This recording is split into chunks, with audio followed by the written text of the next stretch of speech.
Mohta college की online classes में आपका हार्दिक स्वागत है। तो आज हम पढ़ने वाले हैं भारत का भूगोल की श्रृंखला के अंदर अति लघुतरात्मक प्रश्नों की श्रृंखला चल रही थी। इससे पूर्व हमने 2 वीडियो इसमें डाल दिए हैं जो बीए पार्ट 3 और एमए फाइनल के विद्यार्थियों के लिए काफी सहायक रहने वाला है। इसके अलावा इससे संबंधित कंपटीशन एग्जाम के अंदर, चाहे वो आर्मी के एग्जाम हो, एसएससी के हो, जीडी के हो या राजस्थान से संबंधित पटवारी या ग्राम सेवक के एग्जाम हो, तो उससे संबंधित यानी प्रश्न भी इसमें पूछा जाता है। तो उन प्रश्नों पर भी हम डिस्कस करेंगे। तो आज हम 10-11 क्वेश्चन जो 2-2 नंबर के प्रश्न है बेसिकली पूछे जाते हैं, उन प्रश्नों पर हम डिस्कस करेंगे। तो चलो शुरुआत करते हैं। फर्स्ट देखते हैं काल बैसाखी, यानी बैसाख के महीने में जो काल बन के आने वाली तीव्र उष्ण जो चक्रवाती जो पवने हैं, जो मुख्य रूप से क्या है यानी उत्तर भारत में यानी पश्चिम बंगाल, बिहार और वाला उत्तर प्रदेश और पंजाब वाला जो क्षेत्र है, जिसमें यानी लगभग अप्रैल के महीने में फसलें पक जाती है, उसमें मुख्य रूप से क्या है यानी जो फसलों के अंदर तड़ित गर्जन तर्जन के साथ जो मुख्य रूप से ओलावृष्टि या चक्रवात आते हैं, वो बेसिकली काल बैसाखी के नाम से जाना जाता है। यानी काल बन के आने वाली तीक्ष्ण उष्ण जो गर्जन तर्जन के साथ जो चक्रवाती वर्षा होती है, वो बेसिकली काल बैसाखी कहलाती है, जिससे भारी यानी फसलें, पकी हुई फसलें ही इसके अंदर नष्ट हो जाती है। तो इसमें 2 नंबर का प्रश्न आपके पूछा जाता है। दूसरा प्रश्न हम बात करते हैं आम्र वर्षा, जिसको हम कहते हैं मैंगो शावर।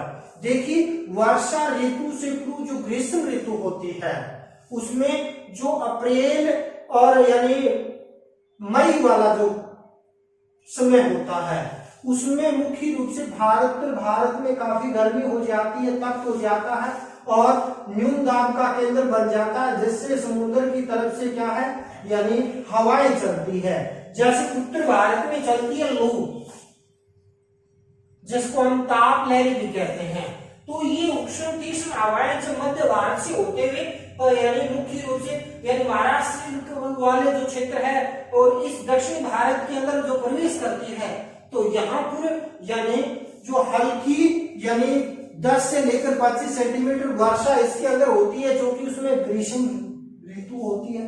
तो इस ग्रीष्म ऋतु के अंदर क्या होता है, यहाँ आम की फसलें हैं, वो मुख्य रूप से क्या है यानी फल आते हैं और पकड़े प्रारंभ हो जाते हैं। उसके लिए यानी ये वर्षा होती है लाभदायक होती है, इसलिए इसको आम्र वर्षा के नाम से जाना जाता है। और कर्नाटक, तमिलनाडु के अंदर यानी कॉफी के नए नए यानी पत्ते और फूल निकलने लग जाती हैं, इसलिए इसको वहां यानी चेरी ब्लॉसम के नाम से भी जाना जाता है। यही वर्षा है असम के अंदर चाय की फसलों के लिए लाभदायक है, तो वहां इसको बोड़ो चिल्लो के नाम से भी जाना जाता है। तो यानी ये ग्रीष्म ऋतु में वर्षा है, जिसके अंदर यानी महाराष्ट्र वाला आसपास वाला क्षेत्र आम्र वर्षा, कर्नाटक के अंदर इसको चेरी ब्लॉसम कहते हैं, और असम में जहां चाय की फसल के लिए उस क्षेत्र को यानी बोड़ो चिल्लो के नाम से भी इसको जाना जाता है। तो ये होगी बेसिकली आम्र वर्षा। थर्ड क्वेश्चन यदि हम डिस्कस करते हैं बहुउद्देशीय नदी घाटी परियोजना से क्या तात्पर्य है, तो यानी ऐसी नदी घाटी परियोजना जो विभिन्न उद्देश्यों को लेकर मुख्य रूप से क्या है बनाई जाती है, वो बहुउद्देशीय नदी घाटी परियोजना के नाम से जाना जाता है। जैसे यानी कोई नहर बना दी, तो नहर पर यानी मुख्य रूप से कोई बांध बना दिया, तो इस बांध का निर्माण का उद्देश्य कई होता है। नंबर 1 तो इसके अंदर से नहरें निकालकर सिंचाई की पूर्ति इसके अंदर होती है। दूसरा, यदि हम बात करते हैं पेयजल, इसमें बाढ़ से मुख्य रूप से क्या है संरक्षण मिलता हो, या जिससे यानी विद्युत का उत्पादन होता हो, या पर्यावरण संरक्षण के लिए यानी वृक्षारोपण कार्यक्रम के अंदर इसकी पूर्ति होती हो और कृषि में सिंचाई की आवश्यकता पूर्ति करती हो। इसके अलावा यानी पर्यावरण के संरक्षण करने के लिए यानी जिस नदी घाटी परियोजना का विकास किया जाता है वो बहुउद्देशीय नदी घाटी परियोजना के नाम से जाना जाता है। चाहे भारत की यानी इंदिरा गांधी नहर परियोजना हो, भाखड़ा नांगल बांध हो, चाहे मुख्य रूप से हीराकुंड बांध परियोजना हो, नर्मदा बांध परियोजना हो, सारी सी सारी ये नदी घाटी परियोजनाएं बहुउद्देशीय नदी घाटी परियोजना है जो बहुत से उद्देश्यों को लेकर मुख्य रूप से बनाई जाती है, वो बहुउद्देशीय नदी घाटी परियोजना कहलाती है। और बहुउद्देशीय नदी घाटी परियोजना को भारत के जो प्रथम प्रधानमंत्री पंडित जवाहरलाल नेहरू ने इसको आधुनिक भारत का मंदिर की संज्ञा दी थी। यानी इन नदियों में मुख्य रूप से बांधों के निर्माण कर भारत को हरा भरा और कृषि की दृष्टि से समृद्ध बनाया जा सकता है, पर्यावरण की दृष्टि से संरक्षित किया जा सकता है, या इसके अंदर यदि हम देखें तो यानी बाढ़ है जैसी समस्या से निजात दिलाया जा सकता है। और जहां यानी सिंचाई का उपलब्ध नहीं था, इंदिरा गांधी ने पश्चिमी राजस्थान को यानी हरा भरा कर दिया है। तो कहीं न कहीं मुख्य रूप से बहुत से उद्देश्यों को लेकर जो बनाई जाने वाली परियोजना है वो बहुउद्देशीय नदी घाटी परियोजना के नाम से जानी जाती है।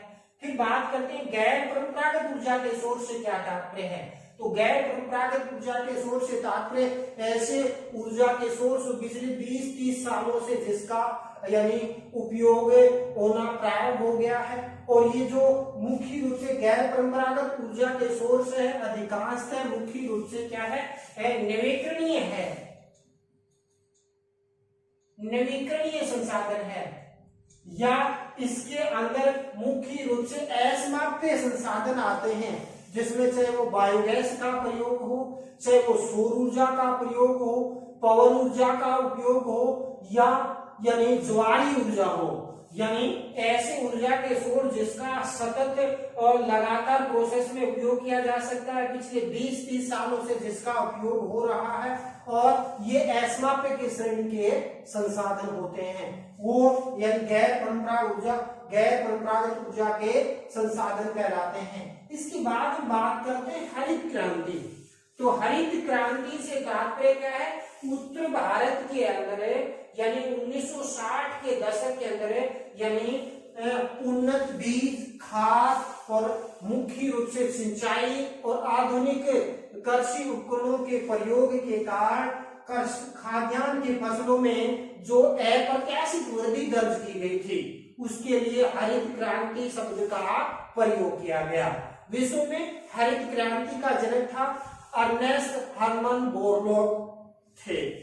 वहीं भारत में बात करते हैं तो भारत में हरित क्रांति के जो जनक हैं वो एम स्वामीनाथन को माना जाता है।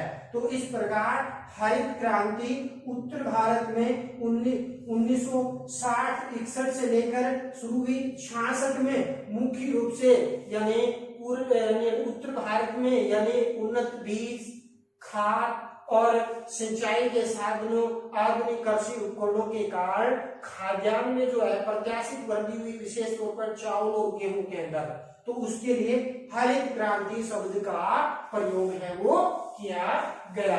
ये आगे हरित क्रांति। जनसंख्या विस्फोट से क्या तात्पर्य है, तो जनसंख्या विस्फोट से तात्पर्य यानी जनसंख्या की आधिक्य होना, और आधिक्य की वजह से चाहे वो हमारे प्राकृतिक संसाधन हो, चाहे वो खनिज संसाधन हो, और या जो मुख्य रूप से विभिन्न प्रकार की जो यानी घटक हैं पृथ्वी के, उस पर दबाव बढ़ जाता है और जिससे उनका सही उपयोग है वो नहीं होता है, कहीं ज्यादा उपयोग अधिक होता है, तो वो यानी एक जनसंख्या विस्फोट की स्थिति कहलाती है। भारत में देखें तो 1951 से लेकर 1981 की जो अवधि थी, यह अवधि 30 सालों की अवधि भारत में जनसंख्या विस्फोट की अवधि के नाम से संबोधित किया जाता है।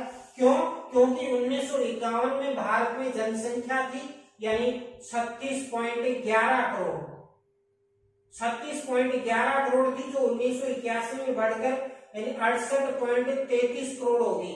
लगभग 30 सालों के अंदर जो 32 यानी करोड़ की जनसंख्या बढ़ी, जो पिछले 50 वर्षों की जो जनसंख्या थी उससे अधिक वृद्धि इस 30 सालों के अंदर हुई। और इसमें जो घातीय वृद्धि दर थी प्रति वर्ष वो थी 2.20 यानी जो घातीय वृद्धि दर यानी मुख्य रूप से दर्ज की गई। और इसी दशक का जो 1900 यानी 61 से 71 वाला जो दशक था, इसमें सर्वाधिक 10 सालों में वृद्धि 24.80 रही।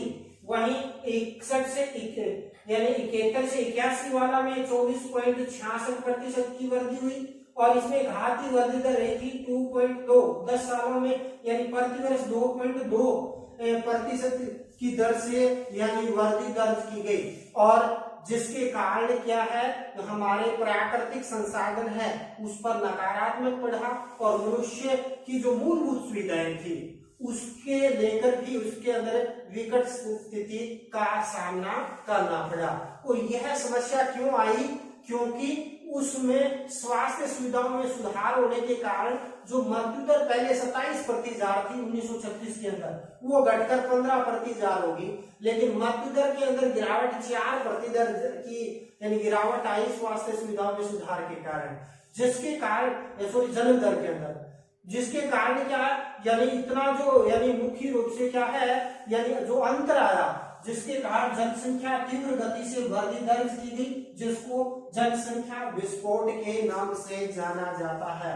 वर्तमान में जो यानी हम देख रहे हैं जनसंख्या के कारण, जनातिरिक्त के कारण यानी मुख्य रूप से भ्रष्टाचारी है या मुख्य रूप से मिलावटखोरी है या बेरोजगारी है या यूं हम कहें साइबर अपराध है, ये सबसे कहीं न कहीं ये रीजन जनसंख्या अधिक वृद्धि के कारणों का हम अनुमान लगा सकते हैं। इसके बाद हम बात करते हैं यानी जनसंख्या प्रादेशिक नियोजन, यानी किसी भी भूखंड को प्रदेश विशेष में बांट लेते हैं।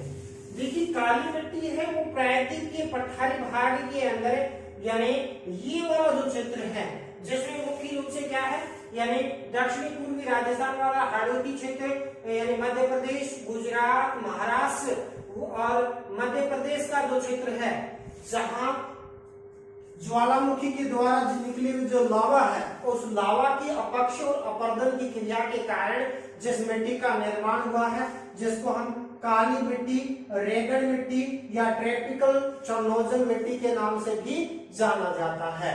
और इस मिट्टी की विशेषताएं देखना चाहें तो इस मिट्टी का रंग काला होता है और इसलिए इसको काली मिट्टी, और कपास की फसल इस क्षेत्र में अधिक होने के कारण इसको काली कपासी मिट्टी के नाम से जाना जाता है। और इस मिट्टी में जलोढ़ मिट्टी के तरह जल संग्रहण करने की क्षमता होती है। अधिक मात्रा में यानी सिंचित होने पर यह मिट्टी चिपचिपी और मुख्य रूप से लसदार हो जाती है, इसलिए इस मिट्टी को समतल जुताई वाली मिट्टी के नाम से भी जाना जाता है। और इस मिट्टी के अंदर लोहांश है, पोटेशियम, कैल्शियम और की प्रधानता प्रमुख रूप से क्या है पाई जाती है। तो ये भारत का यानी गुजरात, दक्षिण पूर्वी राजस्थान और मुख्य रूप से मध्य प्रदेश और महाराष्ट्र के अंदर इस मिट्टी का विस्तार है वो पाया जाता है। इसके बाद यानी नेक्स्ट मिट्टी आ जाती है लैटराइट। लैटराइट शब्द लैटिन भाषा के लैटर शब्द से लिया गया जिसका तात्पर्य ईंट, यानी इस मिट्टी का रंग ईंट जैसा होता है और यह यानी एक विशेष जलवायु दशाओं के अंदर दक्षिणी राज्य भारत के अंदर केरल, कर्नाटक और तमिलनाडु वाला जो क्षेत्र है इसमें विशेष रूप से इस मिट्टी पाई जाती है। और यह मिट्टी भारत के 3.7% भाग पर पाई जाती है। जिस प्रकार हमने लैटराइट की बात की थी, काली मिट्टी भारत के 5.2% भाग पर पाई जाती है।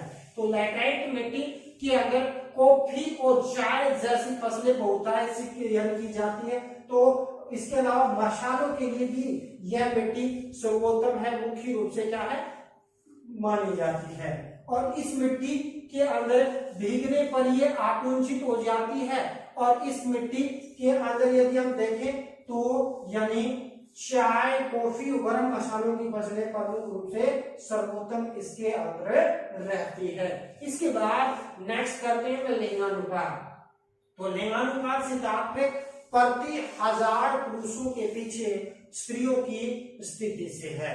और इसके अंदर यदि धनात्मक होता है तो संतुलन मूलक समाज का निर्माण होता है, ऋणात्मक होता है तो उसका ऋणात्मक इफेक्ट देखने को मिलता है। भारत में देखें तो 1972 में 1901 में भारत में यानी लिंगानुपात था 972, जो बढ़कर वर्तमान में देखें 2011 में यह घटकर 943 हो गया है, यानी 1000 पुरुषों के पीछे 943 महिलाएं। हालांकि ये 1991 के अंदर यदि बात करते हैं तो 926 ही रहा था, यानी 926 बचा था, लेकिन बाद में 2001 के अंदर यह यानी मुख्य रूप से बढ़कर 933 और अब वर्तमान में 943 से हो गया है। तो यानी धीरे धीरे फिर यानी स्त्री शिक्षा के प्रति जागरूकता बढ़ने के कारण यानी ये लिंगानुपात के अंदर वृद्धि हो रही है। वहीं भारत के राजस्थान संग्रह में देखें तो 1901 में राजस्थान में लिंगानुपात था 910, जो 2011 में बढ़कर हो गया 928 लिंगानुपात हो गया है, और 2001 में यही लिंगानुपात था 921। तो इस प्रकार राजस्थान में भी पिछले 2 दशकों के अंदर लिंगानुपात के अंदर सुधार देखने को मिल रहा है। तो इस प्रकार लिंगानुपात से तात्पर्य यानी प्रति 1000 पुरुषों के पीछे स्त्रियों की स्थिति से आकलित किया जाता है, और भारत में प्रतिवर्ष 10 साल बाद इस लिंगानुपात की गणना है वो की जाती है। तो इस प्रकार आज हमने इन 10 प्रश्नों पर डिस्कस किया। नेक्स्ट वीडियो के अंदर हम इसी तरीके से कुछ लघुत्तरात्मक प्रश्नों का विस्तार से अध्ययन करेंगे। और मैंने बता दिया कि निबंधात्मक प्रश्नों की श्रृंखला में टॉपिक वाइज क्या है आपके इस YouTube चैनल पर डाल दिया है। तो आपने उन वीडियो का अवलोकन नहीं किया है तो उन वीडियो का अवलोकन करें, और आगे एग्जाम के दृष्टिकोण से मद्देनजर रखते हुए आगे और हम इम्पोर्टेंट प्रश्न करने वाले हैं। तो इसी के साथ आज का वीडियो यही समाप्त करते हैं। जय हिंद, जय भारत।